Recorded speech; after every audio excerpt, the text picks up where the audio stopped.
mga kuya, ayan, nandito tayo ngayon sa may Abad Santos, Hermosa Street. Ayan, ito, taba ng Abad Santos. So, baybayin natin ngayon ito para may papakita ko naman sa inyo yung Abad Santos, kung ano yung mga nagbago dito, kung ano yung pagbabago, kung ano yung mga gumanda or naging marumi or ano pa man.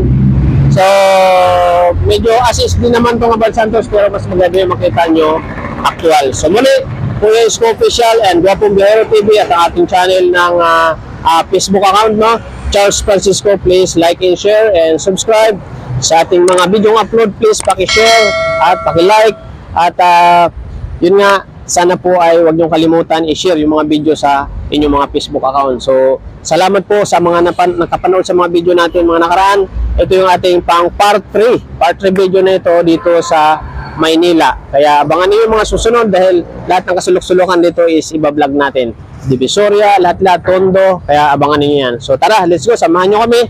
Baybayin natin itong haba ng Abad Santos. Alright mga kuya, yan yung ito yung ating pang part 3 video, no, dito sa Maynila. At ito yung kahabaan ng Abad Santos. Dito mag-start ang Abad Santos to Divisoria area or sa may Chinatown area. So dito talagang sadyang dati na malawak na ang kalsada rito sa Abad Santos Avenue. At sa pagkakalam ko is walang na bago dito o walang na iba o walang nagawa. Dahil ito i-assist na rin Abad Santos na ito dahil ganito na talaga siya kalawak dati pa man. So, yung may papakita siguro natin sa inyo na mga nagbago talaga katulad nung first video natin, yung part 1, yun yung Manila City Hall. At siyempre siguro yung parting Divisoria area or yung mga tindahan nga doon sa may Tabura, sa mga Ilaya, yung mga ganyan. So dito, papakita lang natin sa inyo para meron lang din kayong idea kung ano bang mayroon dito sa may Abad Santos. At yun nga sa ating part 2 video sa Rizal Avenue. So dito sa Abad Santos, nandito naman ang mga establishment kung saan may mga company dito, may mga bodega kasi nga malapit na siya sa Divisoria.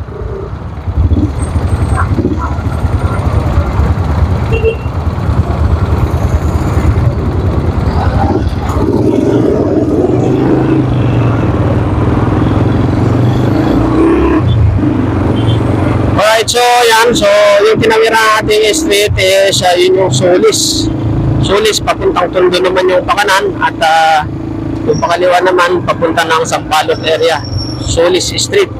So ito naman yung ating tatawirin is Dixon Street. So mga maliliit na street lang ito. So ito yung hospital ng Tondo, kung saan dito mismo sa may Abad Santos, yan, hospital ng Tondo. So dito, okay rin dito, pagpos maliit lang na hospital ito, okay din ito. So minsan na rin tayo nakapagdala ng pasyente dyan. At dahil lang, kumbaga, hindi din yung kalakihang hospital yan. Okay, so yan, yan, ito yung mga pagbabago dito mangyari, katulad itong mga nakaparada na yan, no? Nasa gitna na halos nakaparada, samantalang ang luwag-luwag ng kalsada ay napuno na sa parada, no? Kaya ito yung police station nila dito. Kaya yun ang magiging problema, yung may sasakyan na yan, katulad yan, no? Dahil yan na isa sa talagang pinukusan din ni Yorme nung siya ay naging mayor, yung mga unang pagiging mayor niya, yung paglinis ng mga parking, yan, paglilinis ng mga lansangan. Yun yung talagang pangunahing ginagawa niya. Kaya apektado yung may mga sasakyan na nakaparking sa mga gilid-gilid na walang sariling parking area. Talagang dati usong-uso yung repair, usong-uso yung clamp. So ngayon malalaman natin kung ano ang gagawin ni Isko Moreno pag upo niya, kung ano na naman ang pwede niyang maging parusa sa mga nakaparking although piktado tayo doon dahil nga tayo ay may sasakyan din. Ayan o, so dito, kita nyo, kalsada na po yan o. Kalsada yung mga pinarkingan nila. Kaya talagang isa sa mga apektado yan, pag oras umupo na si Isko Moreno at ipa-implement na yung kanyang batas para masimulan or magawa yung kanyang mga proyekto dito sa Maynila.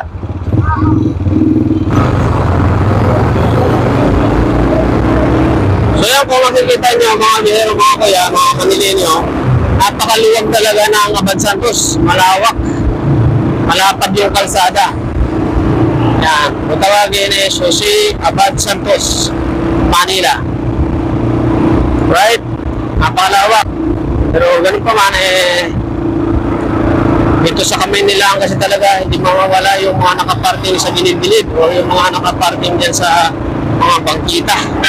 Mayroon talaga, kaya malalaman nga natin yan sa mga susunod na panahon pag si Mayor Mina ay nakaupo kung ano ang magiging action niyan at ano gagawin. Yan ba ay i-repair o ano man. Kaya abangan natin yung kanyang mga action pag siya ay nakaupo na. So dito yun, meron din ditong mga pabrika dito sa lugar na to at karamihan nga naman talaga ay Boniga dahil nga malapit na siya sa Divisoria. So ayan o, at Jose Abad Santos, Manila. So yung ating part 3 video. So go tayo, kaya diretso muna tayo. Alright. Ayan. So Bambang, prenos natin yung Bambang, Tayuman, Barricada. So mag-cross din natin siya. Alright, so dito malapit na tayo dito sa may CM Recto na naman. So ang CM Recto kasi is napakahaba. So marami din siyang tinatamaang lugar, yung CM Recto. Ayan o, so halos talagang may ginagawa pa dito. Itong isang lane na to halos na ako pa na ng mga nakaparking. So sayang yung space na kung saan para sa mga biyahero dapat yung space na yan para sa daanan. O may haligi. Yan. Ito na yung pinaka isang kalina last ng actually pangalawa sa pinaka last mula sa CM Recto Avenue. Yung street na to. May haligi street. Right? So ayan, Padre Algi yung susunod, last na yan, yung Padre Algi na yan. At ito na yung Divisoria sa parking kanan area natin. Pero dahil ang ating video ay para lang sa Jose Abad Santos Avenue, ay tatapusin natin hanggang dulo yung ating video dito sa Jose Abad Santos. So nagkakaroon na ng traffic dito.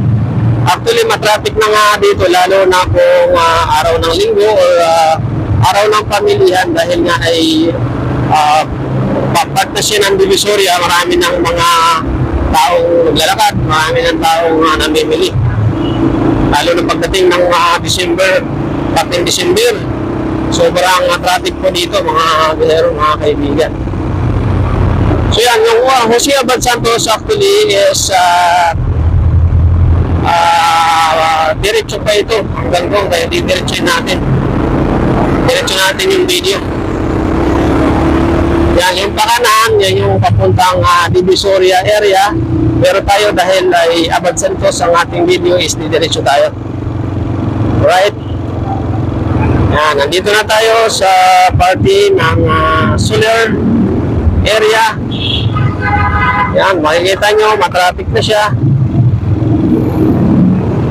So, pag medyo matraffic ka na, talagang ramdam mo na nasa parting Divisoria area ka na.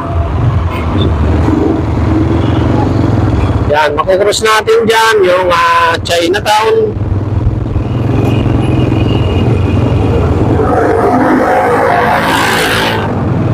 Yan, alright. So, matraffic na talaga.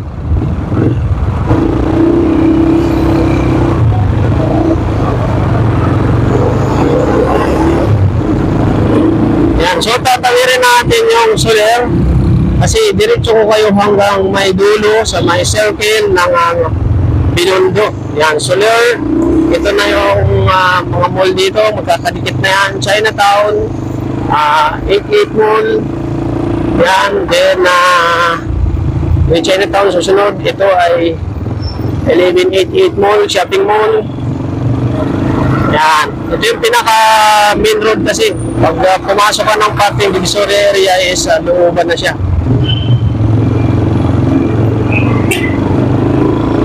Okay, so para alam niyo kung saan ba diretso ang Abad Santos, hanggang saan ba siya, or yan, andyan yung 99 Mall, no? Chinatown, kung hanggang saan ang Abad Santos. Alright, so yan, malapit na tayo sa dulo. Hanggang dito na lang po yan, sa dulong ito. Ito na po yung circle or rotunda ng Binondo. Yan.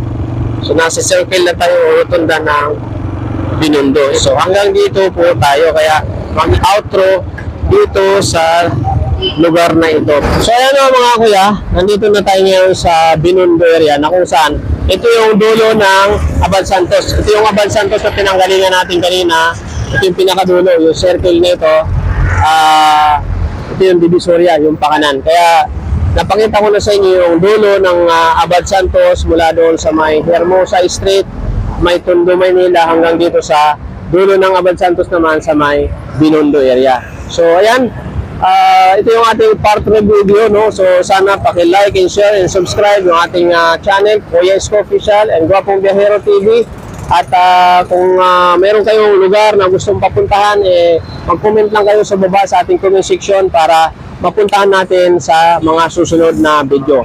Pero continuous po ito yung ating gagawin para may papakita natin sa inyo yung mga lugar-lugar dito sa Kamaynilaan. So like and share lang po, and Kuya Isko Official muli.